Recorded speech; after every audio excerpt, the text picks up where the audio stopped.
Chapter 5. Completed.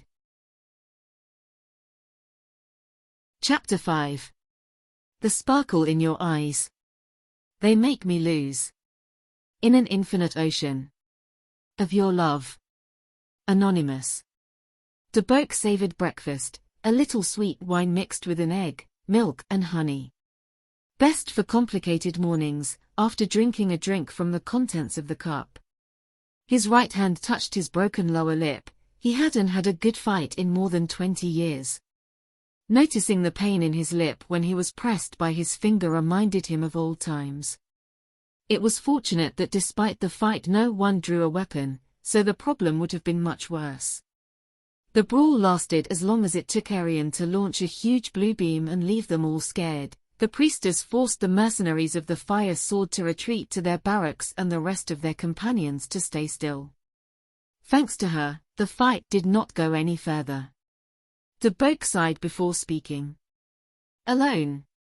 You had only been together for less than an hour. And you two provoked the biggest fight in Almera in the last 20 years. Sitting in front of him were Agnoruk and Gosberg, the half-orc with a black eye and some wounds on his face, while the immaculate-looking Denka drained a cigarette. Arian had refused to heal their wounds so that they could learn their lesson once and for all. It wasn't our fault. Denka excused. Deboke ignored Gosberg's words. Today at dawn I was called from the council. I had to endure one of the biggest fights of my life. We are not in a very popular position. We are the only mercenaries hired by Demember. Albiona has hired 5 mercenary companies, the most important ones. Everyone wants us. They were waiting for something like this. They can't do anything. If Demember doesn't want anyone else's services, they have to take it on. Gosberg sentenced. You don't understand anything. For many this war can give work to all of Almera, but of course if Demember only pays one company and forgets about the rest, many lose their part of the juicy pie. And that creates problems. Then talk to the king and recommend that he hire more mercenaries. Gosberg spoke with some condescension. He doesn't want to. Deboke punched the table. Fortunately, as it is a fight within our properties, they can't accuse us of much. Only a significant fine in gold, agreeing to clean the sores in summer and a warning.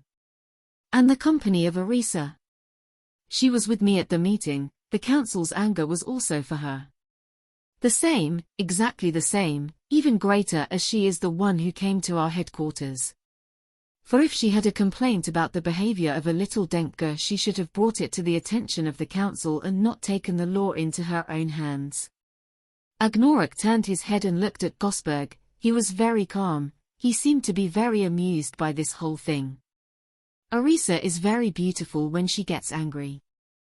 Deboke shot a murderous look at the Denka. Agnoruk was surprised. If anyone had to be used to the strange actions and stinging phrases of the Denka, it was the veteran mercenary. But this last sentence seemed to bother him too much. Gosberg. Please don't continue down that path. Agnoruk, you don't know. But here the great general was Arisa's boyfriend, so long ago. If you think Arian and Agnoruk are mellow, you don't dress these two. Even Deboke wrote love poems for her. Gosberg. There was silence. Deboke drank the contents of the cup in one gulp. Then he regained his composure. Although he was angry, Agnoruk noticed that deep down it was something that Deboke liked to remember. In another order of things, Agnoruk's signature for his reincorporation into the company was pending. And his appointment as captain with the increase in emoluments that this requires. The contract, once you sign it, remains the same in terms of the duration of years.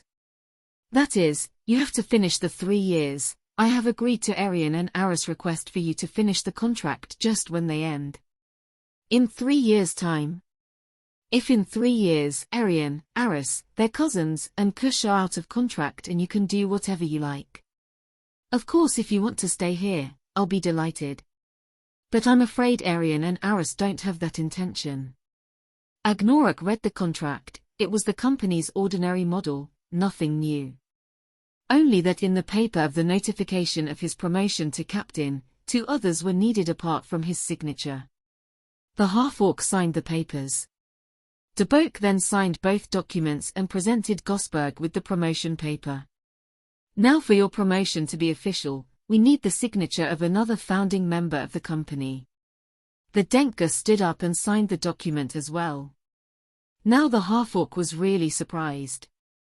I had never seen such exquisite, beautiful, perfect and balanced calligraphy in each stroke. If he had been told that it was the fruit of the best scribe in the court of the elves, he would have believed it. But he didn't say anything, since it didn't cost Gosberg anything to make it and De Boek wanted both of them to get out of his sight. He was saturated with them. The feathers of a golden phoenix are like your hair. Stupid Denka. De Boek threw the bowl at Gosberg's head, but the Denka with his quick reflexes dodged it, with a huge laugh. Get out of here, both of you. Gosberg and Agnoruk ran away from the old mercenary's office, while only curses could be heard inside. But Gosberg? Asked the half-orc. The feathers of a golden phoenix are like your hair when the light of dawn caresses it. Just admiring its brilliance, I realize how fortunate my heart is, to be reciprocated by your love. They both began to laugh out loud. De Boek left the office, his gaze could have glared at them at that moment. The couple did not tempt fate anymore and disappeared from his sight throughout the day. After the big fight, tempers calmed down and all the companies involved in the conflict focused on preparing as best as possible. Within Almera relations were cordial and they also shared common suppliers. In Demember things would be totally different. Agnoruk was a little overwhelmed with the promotion. He had never really commanded a large group of soldiers. He was used to fighting on his own or at most with a dozen warriors. He had no experience in great battles. The help of Gosberg, Kush, Aris and their cousins was very important, especially that of Aris, accustomed to the discipline of the legions of the Black Empire, gave him good advice. Especially the essential thing was good instruction. So before dawn Aris would get up with Agnoruk to train and teach him the basics of military strategy. One thing led to another. In the end they met to celebrate a duel, as a revenge for the one they had in Demember more than a decade ago. This time they took it in secret. They both arrived at the armory in silence. This time they would have neither an audience nor an annoying Denka as referee. As they always chose wooden swords, with the real ones the risk was too high. They didn't talk, they warmed up a little before starting. When they were ready, they prepared. They were not surprised to see someone enter the armory and take a seat while lighting a cigarette. How did you know this? Aris asked the unexpected guest. He knows everything that interests him. Agnoruk replied. The guest remained silent, he was too focused. The 2 half-orcs were on their guard. Some new unforeseen spectators entered the armory, Arian with his daughter in his arms who when she saw the little Denka wanted to go to his side. Gosberg immediately extinguished the cigarette. There were also Kush, Vanis, Silke and De Boek. The 2 contenders looked at the spectators. It was impossible to hold the duel without an audience. Ariana began to smile at the faces Gosberg made at her. Agnoruk shook his head and the duel began. Aris was pleasantly surprised. Agnoruk had improved a lot in his technique. He was not so impetuous, he did not let his extraordinary strength now rule him. He was much more subtle, more aware that he had to wait for the right moment. You could tell that he had trained a lot in all this time and he didn't give him a chance in the fight.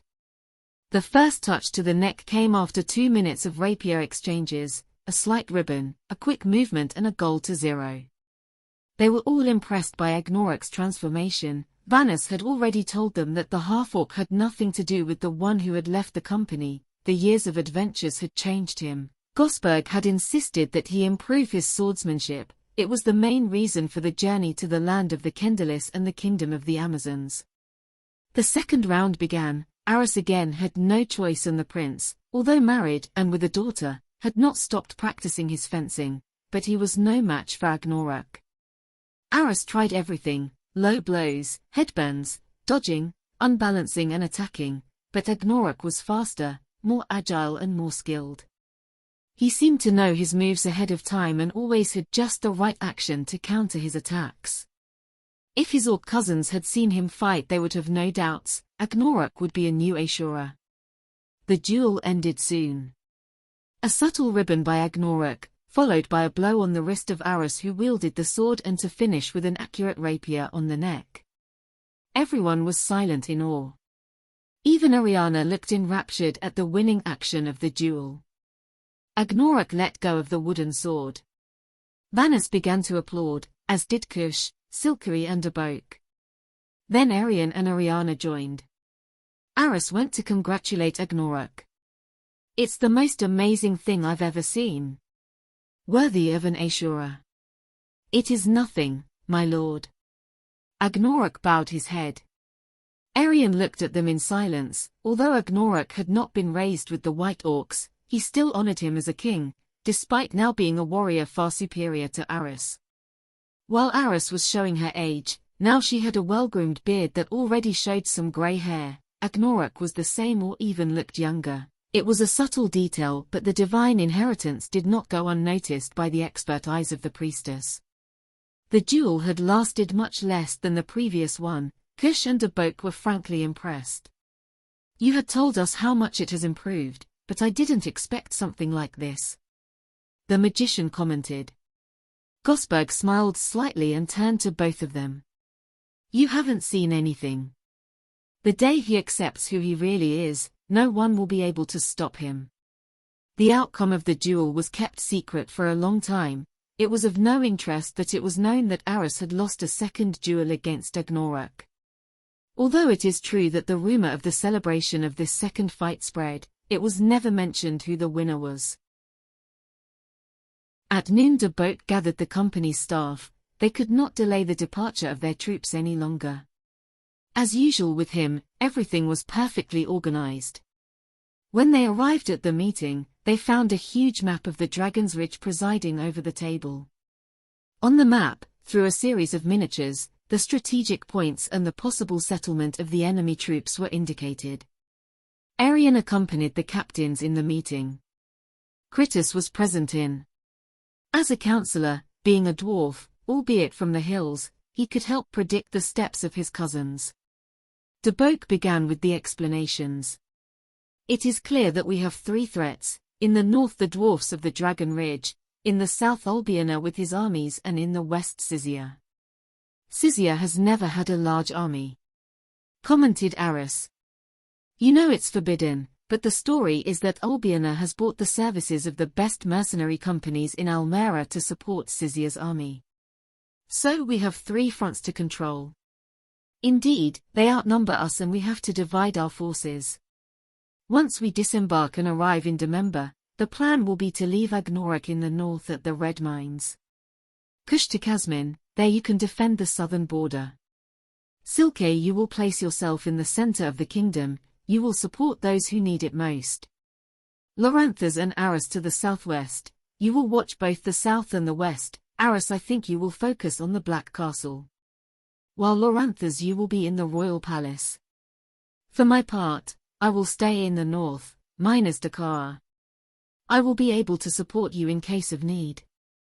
Everyone made the precise notes. Agnoruk was a bit clueless. At least he would have the help of Kritis, Sabu and Gosberg. He would have to face the dwarven army and was not used to fighting in underground galleries. On the same day, Mulak returned from his visit to the Black Empire, and Arian organized a dinner with all the members of the company who had participated in the adventure of recovering the Blue Jewel of Caesarea. It was the eve of the first mercenaries embarking. Aris together with Loranthas would lead the first troops. Everything was ready. The dinner was pleasant. They recalled past, common and solo adventures. Gosberg, as always, was the center of attention. The dinner was held on a large terrace that the company had, where Sabu could sit. The evening lasted beyond the early morning. They enjoyed their last days of peace. While Ariana dozed under Vanus' arms, Kritis rested her eyes. Mulak recounted his visit to the Golden Plains. He visited his father Elak, the uncle of Aris, king of the tribe of the Black Orcs. On the Golden Plains things were stable, although resentment against the emperor continued. The death of Arabicaras and his legions had not been forgotten, but Elak accepted Mulak's communication with resignation. What communication? Agnoruk asked. Arian took Aris by the hand, who finally spoke about a decision that had already been made. I have come to terms with the emperor. I will renounce my rights, and I will recognize the present king of the Sinafti. How? He is a traitor. Not even dry troll shit is worth it. I know, but Arian has made me reconsider. Going back to the Golden Plains wouldn't solve anything, it would only complicate things more. In return, the emperor will pardon the cousins of Aris who will be able to return to the Golden Plains with their family. When Aris renounces their rights, they are free of their promise. Arian completed her husband's sentence. I don't get it. The truth. Arian has a more important job than a simple orcish power struggle. He must restore the cult of Elaban throughout Shanaris. Aris sentenced. To re-establish the cult of Elaban, Agnoruk turned his head to see how Gosberg snored drunk lost, then muttered something in a low voice sullenly. Arian tried to reassure the half-orc, who felt deceived.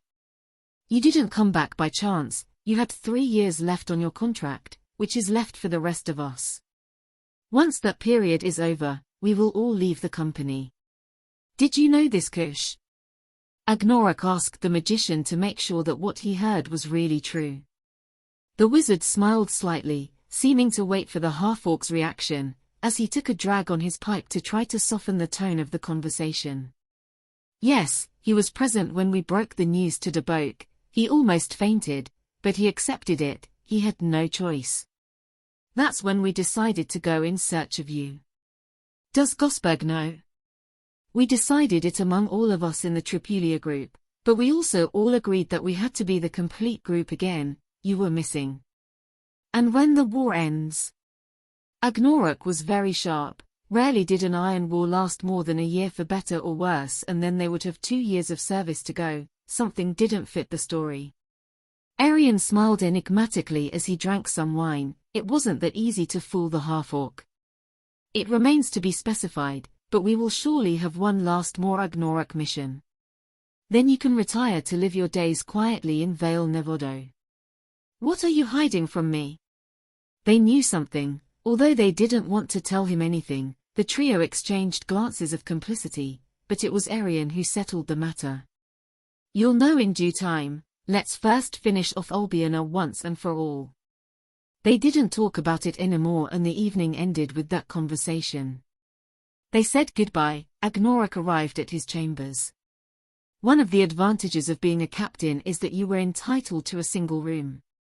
He lay heavily on the bed. He was not sleepy since he was more concerned with scolding himself than naive he was. Arian, Aris and Kush, probably Gosberg too, had planned everything. Something very important it must be. To consider that secret as the last farewell mission of the whole group. None of the three would tell him anything, and it was foolish to force things to know more about that last mission. Now he had to focus on the future war. Then he would see what fate would bring him. But he didn't have good feelings. They were the same ones that made him isolate himself in Vale Nevodo. Fulfilling his destiny would imply the misfortune of many. It was something he did not want to do and would not do, but he would end his life. I was fed up with so much suffering and senseless death. In any case, he had to follow Arian's plan and trust her to be able to live in peace for the rest of his days in Snowy Valley.